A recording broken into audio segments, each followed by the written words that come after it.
Hey hello friends, welcome back to my channel. അങ്ങനെ നമ്മുടെ സുശീല ഹർഷയുടെ അടുത്ത് പോയിരിക്കുകയാണ്. വേറെ ഒന്നിനുമല്ല, എങ്ങനെയെങ്കിലും ഇന്ദ്രനെയും അനുപമയും തമ്മിൽ പിരിക്കണം. അവർ തമ്മിൽ ഒരു ടൂറൊക്കെ പോയി വന്നല്ലോ. അതുകൊണ്ട് തന്നെ ഇന്ദ്രനാണെങ്കിലോ വളരെ രൂക്ഷമായിട്ടാണ് പെരുമാറിയത്. താൻ ലോക്കിട്ട് പൂട്ടിയ ആ റൂമൊക്കെ തല്ലി പൊളിച്ച് അകത്തേക്ക് കയറി തൻ്റെ ചോദ്യത്തിനെല്ലാം വ്യക്തമായിട്ട് മറുപടിയും തരുന്നുണ്ട്.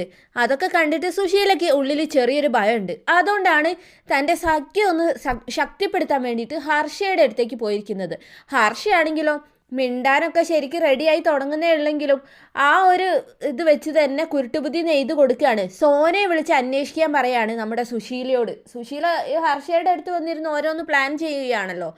അപ്പം വീട്ടിലിപ്പോൾ ഇന്ദ്രൻ വന്നിട്ടുണ്ടോ എന്നുള്ള കാര്യം സോനയെ വിളിച്ച് അന്വേഷിക്കാൻ പറയാണ്. അങ്ങനെ സുശീലയാണെങ്കിലോ അത് നല്ലൊരു ഇതായിരിക്കും, ചിലപ്പോൾ സോന വഴി നമുക്ക് അറിയാൻ പറ്റും എന്നുള്ള രീതിക്കൊക്കെ ചിന്തിക്കാം കേട്ടോ. ഇതേ സമയത്ത് ഇന്ദ്രനാണെങ്കിലോ വീട്ടിൽ തിരിച്ചെത്തുകയാണ് കേട്ടോ. കുറച്ച് കവറിൽ തനിക്ക് നാളെ ഇടാനുള്ള ഡ്രസ്സുകളൊക്കെ വാങ്ങിയിട്ടുണ്ട്. ഏട്ടൻ ഇത് എവിടെയായിരുന്നു? അമ്മ എത്രയോ നേരത്തെ വന്നല്ലോ സച്ചി സാറിൻ്റെ അടുത്ത് പോയിട്ട്. എന്താ അവിടെ എന്തെങ്കിലും പ്രശ്നം ഉണ്ടായെന്നൊക്കെ ചോദിക്കാം കേട്ടോ. എല്ലാവരും ഉണ്ട്, സോനയുണ്ട്, പ്രതിഭയുണ്ട്, സത്യനുണ്ട്, ശ്യാമുണ്ട്. അപ്പോൾ അവിടെ പ്രശ്നമൊന്നുമില്ല. ഈ പണം തിരിച്ചടയ്ക്കാൻ വേണ്ടി എനിക്ക് എത്ര കാലാവധി വേണമെങ്കിലും തരാമെന്ന് സച്ചി സാറ് പറഞ്ഞതാ. പക്ഷേ അമ്മ ആ ഒരു പേരും പറഞ്ഞ് എന്നെയും ഇന്ദുവിനെയും വീണ്ടും കൂട്ടിച്ചേർക്കാൻ ശ്രമിക്കും. അതുകൊണ്ട് തന്നെ ഞാൻ ആ കടം 15 ലക്ഷം തന്നെ സച്ചി സാറിന് കൊടുത്തു എന്ന് പറയാം കേട്ടോ. അത് കേട്ടപ്പോഴാണ് നമ്മുടെ സോനയുടെ മുഖം അങ്ങ് വെട്ടിത്തിളങ്ങുവാണ് കേട്ടോ. അങ്ങനെ എന്തായാലും ആ കടം കഴിഞ്ഞല്ലോ എന്നുള്ള സമാധാനത്തിലാണ് കേട്ടോ എല്ലാവരും. അല്ല, ഏട്ടൻ എവിടുന്നാ 15 ലക്ഷം കിട്ടിയത്? ഞാൻ സ്ത്രീധനം വാങ്ങിയെന്ന് പറയണു. സ്ത്രീധനോ? എല്ലാവരും ഞെട്ടിത്തെറിച്ച് ഇന്ദ്രനെ നോക്കാം കേട്ടോ. അതെ, സ്ത്രീധനം തന്നെ. 15 ലക്ഷം രൂപ സ്ത്രീധനം വാങ്ങി ഞാൻ ആ കടം വീട്ടിൽ നിന്ന് പറയാം കേട്ടോ. അപ്പോൾ ഏട്ടൻ വീണ്ടും കല്യാണം കഴിക്കാൻ പോവുകയാണോ? അതെ, നാളെ എൻ്റെ കല്യാണമാണെന്ന് പറയാം കേട്ടോ. എല്ലാവരും ഞെട്ടിത്തരിച്ച് നിൽക്കുകയാണ്. നിങ്ങളാരും പേടിക്കണ്ട, ഞാൻ കല്യാണം കഴിക്കാൻ പോകുന്നതേ അനുപമയെ തന്നെയാണെന്ന് പറയാം കേട്ടോ. അപ്പോഴാണ് എല്ലാവരുടെ മുഖത്തും സന്തോഷവും പുഞ്ചിരിയും വിരിഞ്ഞത് കേട്ടോ.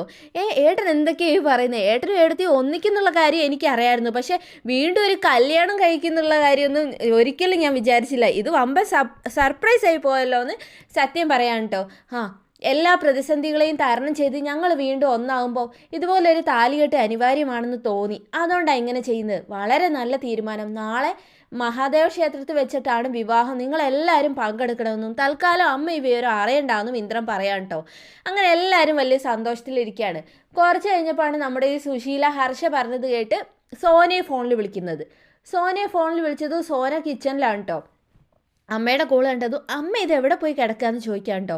അപ്പം ഞാൻ എവിടെയാണെന്ന് നീ അറിയണ്ട, തൽക്കാലം ഞാൻ ചോദിക്കുന്നതിന് മറുപടി നീ പറഞ്ഞാൽ മതി. ഇന്ദ്രൻ അവിടെ എത്തിയോ? ഏട്ടൻ വന്നിട്ടുണ്ട്. എന്നിട്ട് അവരെന്താ പറഞ്ഞത്? അവൻ്റെ അടുത്ത പ്ലാൻ എന്താന്ന് ചോദിക്കാം കേട്ടോ സോനയോട്. അതിൽ സോന അത് പിന്നെ അമ്മയെന്ന് പറഞ്ഞിട്ട് സംഭവം അങ്ങ് പറയാൻ തുടങ്ങുമായിരുന്നു. അപ്പോഴാണ് വാതിൽക്കൽ നമ്മുടെ ശ്യാമിനെ കാണുന്നതും ശ്യാമ് ഒന്നും മിണ്ടിപ്പോരുത് എന്നുള്ള അർത്ഥത്തിൽ ഇവിടെ ചുണ്ടി നേരെ വിരൽ വെക്കുന്നു കേട്ടോ. അതിൽ പിന്നെ സോനയ്ക്കൊന്നും പറയാൻ നിർവാഹമില്ലല്ലോ. എനിക്കൊന്നും അറിയത്തില്ല അമ്മേ, ശ്യാമേട്ടനോടും സത്യേട്ടനോടും എന്തൊക്കെയോ പറയുന്നത് കേട്ടു, എനിക്കൊന്നും അറിയത്തില്ല എന്ന് പറയട്ടോ. നീ അതൊക്കെ അറിയണ്ടേ? നീ അവനെ ഒന്ന് ശ്രദ്ധിക്കുക, അവൻ്റെ അടുത്ത നീക്കം എന്താ നോക്കിയിട്ട് എന്നെ വിളിച്ച് പറയുമെന്ന് പറയാം കേട്ടോ. ഞാൻ ഇനി ശ്രദ്ധിക്കാം അമ്മേ, തൽക്കാലം വേറെ പ്ലാനൊന്നും ഉണ്ടെന്ന് തോന്നുന്നില്ല എന്ന് പറയാം കേട്ടോ. നീ എന്തായാലും ശ്രദ്ധിക്കുന്നു, അതിനൊരു തീരുമാനം ഉണ്ടായിട്ടേ ഞാൻ അങ്ങോട്ട് വരുന്നുള്ളൂ. എന്തായാലും ഞാൻ ഇന്ന് വരുന്നില്ല എന്നും സുശീല പറഞ്ഞു കേട്ടോ. അങ്ങനെ എന്തായാലും സുശീല ഹർഷൻ്റെ വീട്ടിലാണ് ഇന്ന് നിൽക്കാമെന്ന് തീരുമാനമായല്ലോ. അങ്ങനെ ഫോണൊക്കെ കട്ട് ചെയ്തതിന് ശേഷം പിന്നീട് ശ്യാമും സോനയും കൂടി ഇന്ദ്രൻ്റെ അടുത്തേക്ക് പോവാണ് കേട്ടോ. അമ്മ ഈ കാര്യം അറിയാതിരിക്കുന്നതായിരിക്കും നല്ലതെന്ന് പറയാം കേട്ടോ. അമ്മ ഇപ്പോൾ ഫോൺ വിളിച്ചായിരുന്നു, എന്നിട്ട് ചോദിക്കാം കേട്ടോ. അപ്പം പേടിക്കണ്ട, സോനയൊന്നും പറഞ്ഞിട്ടില്ല എന്ന് പറയാണ്. അതെന്തായാലും നന്നായി. അമ്മ ഇപ്പോൾ ഹർഷേൻ്റെ വീട്ടിലായിരിക്കും, ഇന്ന് വരുന്നില്ല എന്ന് പറഞ്ഞ സ്ഥിതിക്ക് ഇന്ദ്രൻ തന്നെ ഊഹിക്കുകയാണ് കേട്ടോ. സോന പറഞ്ഞു കേട്ട് അവിടെ ഇരുന്നേ ഞാനും അനുവും തമ്മിൽ പിരിയാനേ ഇനി എന്തൊക്കെ ചെയ്യാൻ പറ്റുമെന്ന് പ്ലാൻ ചെയ്യുമായിരിക്കും. അമ്മ എന്തായാലും പ്ലാൻ എല്ലാം ചെയ്ത് നാളെ വരുമ്പോഴേക്കും ഞാൻ അനുവിനെയും കൂട്ടി ഇങ്ങോട്ട് എത്തിയിരിക്കുമെന്ന് പറയാം കേട്ടോ. അപ്പോൾ സോന വെച്ച് അപ്പോൾ അനുവടുത്തേയും കൂട്ടി ഏട്ടൻ ഇങ്ങോട്ടാണോ വരുന്നത്? പിന്നെ ഞാൻ വിവാഹം കഴിച്ച് ഇങ്ങോട്ട് തന്നെയല്ലേ വരേണ്ടത്. അപ്പോൾ അമ്മ പ്രശ്നം ഉണ്ടാക്കില്ലേ എന്ന് ചോദിക്കുമ്പോൾ നമ്മുടെ സത്യം പറയാം കേട്ടോ. എൻ്റെ സോനെ, ഇനിയും ഏട്ടൻ അമ്മേനെ പേടിക്കുകയാണെങ്കിൽ പിന്നെ ഈ കല്യാണം കൊണ്ട് എന്ത് കാര്യമാണ് ഉള്ളത് എന്ന് പറയാം കേട്ടോ. അപ്പോൾ ഇന്ദ്രൻ പറഞ്ഞു, പരമാവധി നല്ല രീതിയിൽ പോകാനാണ് ഞാൻ ശ്രമിക്കുക. പിന്നെയൊക്കെ അമ്മയുടെ സ്വഭാവം പോലെ ഇരിക്കുമെന്ന് പറഞ്ഞു കേട്ടോ. അങ്ങനെ ഇനി അമ്മ എന്താണോ ചെയ്യുന്നത് അതിനുള്ള മറുപടി ആയിരിക്കും കൊടുക്കുകയെന്ന് അവിടെ ഇന്ദ്രൻ പറയാതെ പറയാൻ കേട്ടോ. സോനയുടെ മുഖത്ത് ആശങ്കയൊക്കെ ഉണ്ട് കേട്ടോ. എന്തായാലും അമ്മ തൽക്കാലം ഇതൊന്നും അറിയണ്ട. അറിഞ്ഞാലും അമ്മയ്ക്കിനി ഇത് തടയാൻ കഴിയില്ല. പിന്നെ എന്തായാലും നിങ്ങളെല്ലാവരും എൻ്റെ വിവാഹത്തിൽ പങ്കെടുക്കണം, അമ്മ അറിയാതെ തന്നെയെന്ന് പറയാം കേട്ടോ. അപ്പോൾ സോന പറഞ്ഞു, അയ്യോ ഇന്ദ്രേട്ടാ ഞാൻ വരില്ല, ഞാൻ പങ്കെടുത്തെന്ന് പറഞ്ഞാൽ വലിയ പ്രശ്നമാവും. അപ്പോൾ ശ്യാം പറഞ്ഞു, എന്ത് പ്രശ്നം, നീ എന്തായാലും എൻ്റെ കൂടെ വന്നേ പറ്റുള്ളൂ. അത് കേട്ട് പ്രതിഭ പറഞ്ഞു, സത്യേട്ടാ എന്നെ കൊണ്ടുപോകണം, ഇന്ദ്രേട്ടനും അനുവേടത്തെയും വീണ്ടും ഒന്നാവുന്നത് എനിക്ക് കാണണമെന്ന് പറയാം കേട്ടോ. അങ്ങനെ എല്ലാവരും വലിയ സന്തോഷത്തിലാണ് ഇരിക്കുന്നത്. ഇതേ സമയത്ത് പഞ്ചരത്നത്തിലാണെങ്കിലോ അനുവിനുള്ള കല്യാണ സാരി എല്ലാം നമ്മുടെ ഇന്ദ്രൻ വാങ്ങിയിട്ട് ദാസങ്കിളുടെയും രഘുവിൻ്റെയും കയ്യിൽ കൊടുത്തു വിട്ടിട്ടുണ്ടായിരുന്നു. അത് കൊണ്ടുവന്ന് പഞ്ചരത്നത്തിൽ വെച്ച്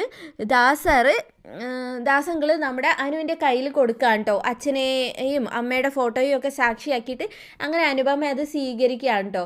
അങ്ങനെ വളരെ വൈകാരികമായ ഒരു മുഹൂർത്തമാണ് അവിടെ നടക്കുന്നത്. എന്തായാലും എല്ലാ പ്രതിസന്ധികളെയും തരണം ചെയ്ത് നാളെ തന്നെ നമ്മുടെ ഇന്ദ്രനും അനുപമയുടെയും താലികെട്ടാണ്.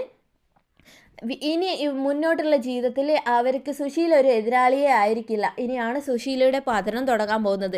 ഹർഷയും സുശീലയൊക്കെ അവിടുന്ന് പ്ലാൻ ചെയ്ത് ഇവരെ പിരിക്കാൻ വേണ്ടിയൊക്കെ ശ്രമിക്കുമ്പോഴേക്കാണ് സുശീല ഒട്ടും പ്രതീക്ഷിക്കാതെ മകൻ വീണ്ടും താൻ ഇത്രമാത്രം കഷ്ടപ്പെട്ട് ഇറക്കി വിട്ടവളെ വീണ്ടും തിരിച്ച് അതും താലി കെട്ടി കൊണ്ടുവന്നിരിക്കുന്നത് കണ്ട് സുശീലയ്ക്ക് അറ്റാക്ക് വന്നില്ലെങ്കിലേ അത്ഭുതമുള്ളൂ. എന്തായാലും സുശീലയുടെ അറ്റാക്ക് നാടകത്തിലൊന്നും ഇനി വീഴത്തില്ല എന്ന് ഇന്ദ്രൻ എന്തായാലും വീഴത്തില്ല. അതുകൊണ്ട് സുശീലയ്ക്ക് അവസാനം ആരതി എടുത്ത് തനിക്ക് ഒട്ടും ഇഷ്ടമില്ലാത്ത മരുമകളെ സ്വീകരിക്കേണ്ടി തന്നെ വരും. പിന്നീട് തുടർന്നുള്ള കാര്യങ്ങൾ നമുക്ക് അടുത്ത വീഡിയോയിൽ കാണാം. Thanks for watching my channel.